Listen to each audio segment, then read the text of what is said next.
I'm in my home studio getting ready to do some work for Adwa Television in Palestine. For information, we're broadcasting the gospel daily there. But I wanted to pause and take just a minute to share something with you personally that I've been thinking about. And that has to do with God's perspective of what does it mean to be forgiven. Now, forgiveness is a major part of our Christian faith and walk, of course. It's a Bible mandate.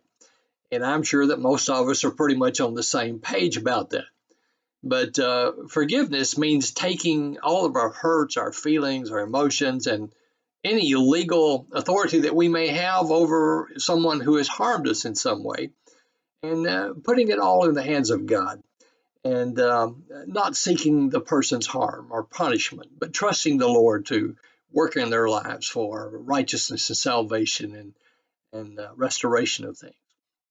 And that's important for us to do because unforgiveness doesn't hurt the person who committed the harm. It only hurts the person who harbors the unforgiveness. So it's an important thing to do. And like I said, it's a Bible mandate that we can't expect God or anyone else to forgive us if we're not willing to forgive those who harm us. So I think we're all on the same page about that. But what does it mean from God's perspective to be forgiven?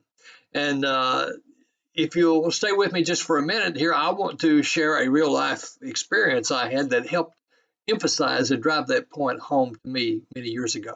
So go with me back now, oh gosh, several decades to when I was a very young man, and I was just coming out of a losing business deal, and my credit was harmed because of it. And I had an option, of course, to skate on the creditors, but or try to repay them. And I assured them that if they would just bear with me, that eventually I would repay every dime of that.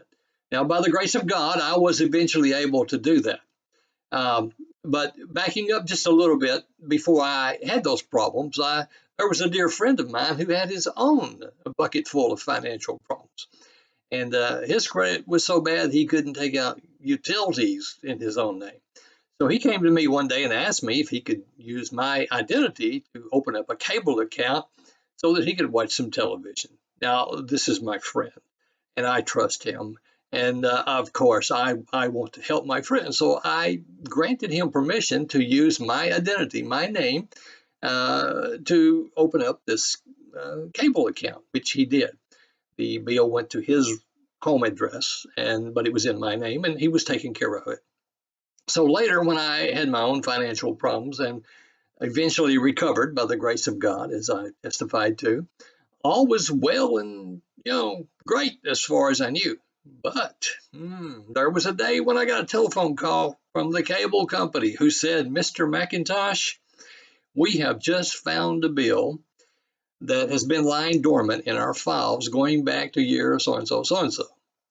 And we'd like for you to take care of this or we'll be forced to turn it over to collections." Well, I was surprised to hear this news, but no, I wasn't angry or upset with my dear friend because by now, of course, I had had my own share of experiences, and I knew full well that bad things often happen to well-intended people. So that was not the issue at all. I wasn't angry with him or anything of that nature. I never even went to him and asked him to take care of it. I was able to do it by the grace of God, so I took care of it right there on the spot, and that was the end of the matter. But it raised some questions in my mind. Have I missed anything else out there? Is there something else that's lingering that I overlooked? So to be on the safe side, I called up the local credit bureau to inquire about the status of my credit. And I waited patiently on the phone. The gentleman came back and he said, "You must know someone here."